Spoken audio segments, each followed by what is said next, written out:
मुल्क भर में 9वीं से 12वीं जमात तक तालीमी इदारे खुल गए।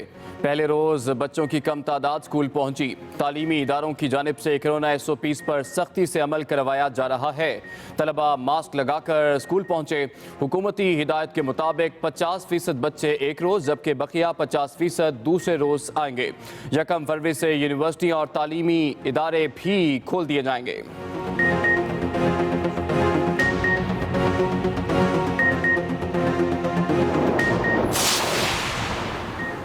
पाकिस्तान में कोरोना मजीद 46 जिंदगियां ले गया। एक दिन में 1920 नए केसेस रिपोर्ट। मुल्क में कोरोना से अमवात 10,997 हो गई। 33,763 फाल केसेस। 4,75,000 से जायद सेहतियाब। वफाकी वजीर असद उमर कहते हैं कि सूबे और प्राइवेट सेक्टर कोरोना वैक्सीन दरामद कराने के लिए आज़ाद हैं। रैप से मंजूर वैक्सीन मंगवाई जा सकती है।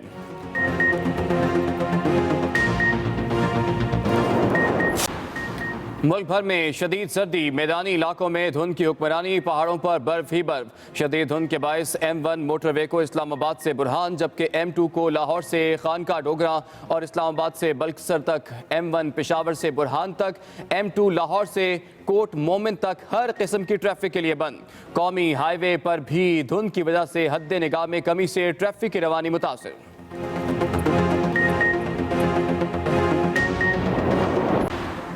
उमरकोट के हल्का PS52 में ज़िमनी इलेक्शन का मैदान सज गया। 12 उम्मीदवार मद्दे मुकाबिल। असल मुकाबला पीपल्स पार्टी के अमीर अली शाह और GDA के उम्मीदवार साबिक वज़ीर आला डॉक्टर अरबाब गुलाम रहीम के दरमियान। पोलिंग के दौरान सिक्योरिटी के सख्त इंतजामात। पुलिस और रेंजर्स के एहलकार तैनात। इंतहाई हसास पोलिंग स्टेशनों पर CCTV कैमरे नस्ब।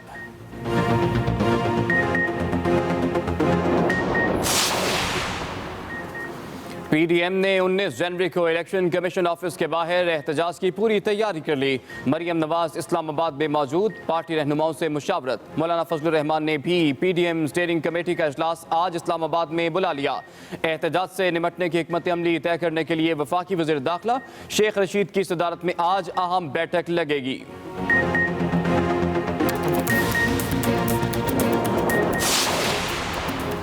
मरदम शुमारी के खिलाफ कराची में PSP का शो। प्रेस क्लब तक रैली।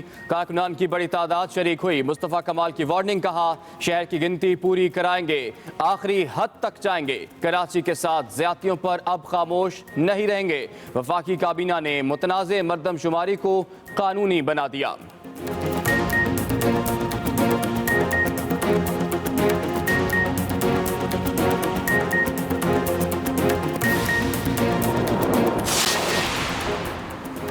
सेनेट इलेक्शन पर वज़ीर आला पंजाब का अहम इजलास बुलाने का फैसला। इत्तेहादी जमात मुस्लिम लीग काफ को मुशावरत में शरीक किया जाएगा। आइंदा 2 रोज़ में चौधरी परवेज़ इलाही से मुलाकात भी होगी। वज़ीर आला पंजाब और स्पीकर सूबाई असम्बली सेनेट पर मुश्तरका हिकमत अमली तैयार करेंगे।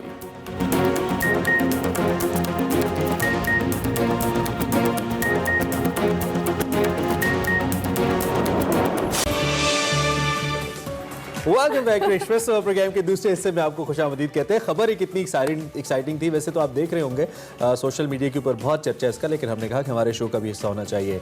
आपको बताएं कि नेपाली जो कोपहमा है उन्होंने दुनिया की दूसरी बुलंद तरीन चोटी जो कि पाकिस्तान के अंदर वाक़ है, we talking about Karakoram 2 K2, इसको जनाब मौसम सरमा में सर करके नया रिकॉर्ड कायम कर दिया है। इसके साथ साथ अगर बात करें नेपाली कोपहमाओं की 10 रुकनी टीम ने 31 दिसंबर 2020 से अपनी मुहिमजोई का आगाज किया और 16 जनवरी 2021 को दिन के वक्त दुनिया की दूसरी बुलंद तरीन चोटी K2 को सर करने का ऐलान किया। गिलगित बल्तिस्तान हुकूमत ने पहली मरतबा मौसम सरमा में K2 सर करने का रिकॉर्ड कायम करने को तस्दीक की है और इस हवाले से कहा है कि नेपाली हुकूमत की काविशों को भी इस हवाले से सराहा।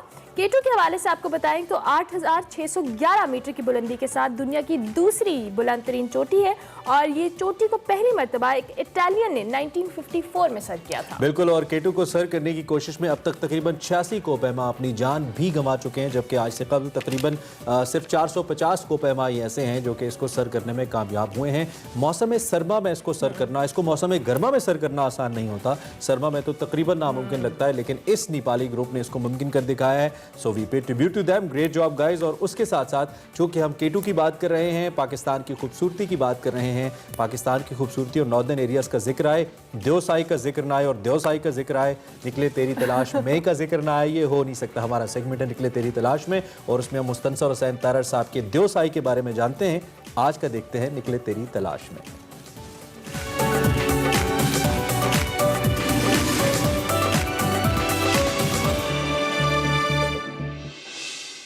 अस्सलाम वालेकुम नाजरीन, मैं हूं वकार अहमद और आप देख रहे हैं निकले तेरी तलाश में। निकले तेरी तलाश में देवसाई जो तारड़ साहब की किताब है उस पर हमारे तारड़ साहब से गुफ्तगू का सिलसिला जारी है, और अब हम मज़ीद देवसाई के हवाले से तारड़ साहब से पूछते हैं। तारड़ साहब, जब आप बड़ा पानी पे पहुंचते हैं और बहुत ही खूबसूरत जगह है देवसाई पे, और वहाँ पे आप कहते हैं कि अगर मुझे कोई लेटर बॉक्स होता और मुझे ख़त लिखने होते तो मैं एक अल्लाह मियाँ को ख़त लिखता और कहता कि thank you sir for big waters, और उसके बाद मैं अपने बाल बच्चों को ख़त लिखता कि आपने आवारा मिजाज अब्बा जी से ना सिर्फ मोहब्बत करते हैं बल्कि अपनी पढ़ाई और अखलाक में बेहद लायक फ़ायक और बरतर हैं। अच्छा, इस बाद एक ख़त आप बेगम साहबा के नाम होते कि मेरे बच्चों को खुश असलूबी से पालने का शुक्रिया। तीसरा ख़त आपने K2 के नाम। चौथा और आखिरी ख़त जो है वो आप कहते हैं कि मैं अब्दुस्तार ईदी के नाम लिखता। ईदी सर, ईदी साहब सोने का सिक्का थे? नहीं, सोने से जो ज़्यादा कीमती कोई धात होती, सोना तो बहुत ऑर्डिनरी चीज़, ठीक है, बल्कि वो कह लें कि वो पारस थे जो सोना बना देता है, जो लोहे को भी छूता है। मतलब उनकी मैं तौसीफ़ नहीं कर सकता। वो कहा जाता है ना कि हर अहद में ऐसे लोग होते हैं जो अल्लाह की कुर्बत में होते हैं, या कुतब होते हैं, टेक्निकल टर्म में है, वो इसी नौइयत के लोग होते हैं, हम उनकी पहचान नहीं रखते। और अब्दुस्तार ईदी जो है, हम खुशकिस्मत हैं, और मैं उनके ऊपर बहुत बात कर सकता हूँ, लेकिन मैं एक ख़ास जो आपकी तरफ मैं मरकूज़ करवाना चाहूँगा कि मैंने मदर थरीसा को भी देखा। वो लाहौर तशरीफ़ लाई थी तो गुलबर्ग के करीब वो किसी गाड़ी में बैठी थी, उनके साथ जो भी खातून थी वो पता नहीं कुछ ख़रीद रही थी या क्या जी। तो मुझे ज़रूरत नहीं हुई, एक तो मैं यकीन नहीं कर सका ना कि ये वाकई मदर थरीसा है, क्योंकि कहीं पढ़ा नहीं था। वो अगले रोज़ अखबार में पढ़ा कि वाकई वो आई। तो मदर थरीसा का और ईदी साहब का कुछ लोग मुआजना करते हैं। अब मदर थरीसा को सेंट करार दिया गया, आपको पता है, और पूरी दुनिया में आलमोस्ट उनकी परस्तश होती है चर्चेज में और सारा, मतलब एज ए सेंट। और मैं मदा भी बहुत हूँ, जो कुछ उन्होंने किया वो उसकी तफसील में नहीं जाना जाता, लेकिन ईदी साहब का मामला बिल्कुल जुदा है जी। और वो जुदा किस तरह है, जो मैं अप्रिशिएट करता हूँ, जिसके रूह से मैं उन्हें मदर थरीसा से कहीं बुलंद दर्जे पर फाइज देखता हूँ, और वो हैं, वो ये है कि मदर थरीसा जब खिदमत करती थी और उन्होंने कूड़ के मरीज़ों की खिदमत की, और हमेशा ये कहा कि मुझे कभी इनसे घिन नहीं आती जब कोई मरीज़ मेरे सामने होता है और मैं उसका ज़ख्म साफ करती हूँ, मुझे यूँ महसूस होता है कि ये हज़रत ईसा अलैहिस्सलाम है, सलीब से उतारे गए हैं, और मैं इनके ज़ख्म, मैं उस तक़द्दुस के साथ उनके ज़ख्म साफ़ करती। चुनाचे वो कलकत्ते में जहाँ भी वो थीं, उन्होंने कूड़ के मरीज़ों का इलाज किया, यहाँ तक कि वो पुरोहित जो होता है, आप जानते हैं कि पुरोहित या जो मजहबी होते हैं पेशवा कह लें, ये हमेशा ही ऐसे लोगों के ख़िलाफ़ होते हैं जी जी। क्योंकि कंपैरिजन हो जाता है ना कि आप सिर्फ भाषण दे रहे हैं और ये लोगों की खिदमत कर रहे हैं, ठीक है। तो वो पुरोहित ने उनके ख़िलाफ़ कैंपेन चलाई, उनके ख़िलाफ़ मतलब वहाँ पे उनकी घर को मस्मार करने की, और फाइनली उस पुरोहित को ही वो कूड़ हो गई और उसके रिश्तेदार उसको गली में फेंक गए, और मदर थरीसा उसको भी उठा लाई, ठीक है। ये मदर थरीसा के ज़हन में ऑल द टाइम ये था कि मैं खिदमत करूँ लोगों की, ताकि ये क्रिश्चियन हो जाए, और ऐसा हुआ, जिनकी खिदमत की उन्होंने क्रिश्चियन हुए। ये एक जज्बा जो था उनके अंदर था। अब्दुस्तार ईदी की खिदमत में कोई लालच बिना नहीं, वो कतई तौर पे लोगों की खिदमत इसलिए नहीं करते थे कि ये अपना मज़हब बदल लें, अपना अकीदा बदल लें, मेरे शुक्रगुजार हो जाएं, नहीं। وہ صرف انسان کی خدمت کرتے تھے، انسانیت کے لیے وہ وقف اپنے آپ کو کیا تھا. بلکہ آپ کو یاد ہوگا کہ ایک دفعہ کراچی میں ان کو بڑا مسئلہ ہوا تو انہوں نے کہا تھا کہ ٹھیک ہے اگر یہاں کے لوگ مجھے نہیں چاہتے، میری ایمبولینسز جلا رہے ہیں، تو میں دنیا کے کسی اور ملک میں چلا جاتا، جہاں کہیں بھی انسان ہوں گے. میرا کام تو انسانوں کی خدمت کرنا ہے، مجھے اس سے کوئی غرض نہیں کہ وہ کون سے ملک کے ہیں. اس طرح عبدالستار ایدھی نے انسانیت کی خدمت کی ہے.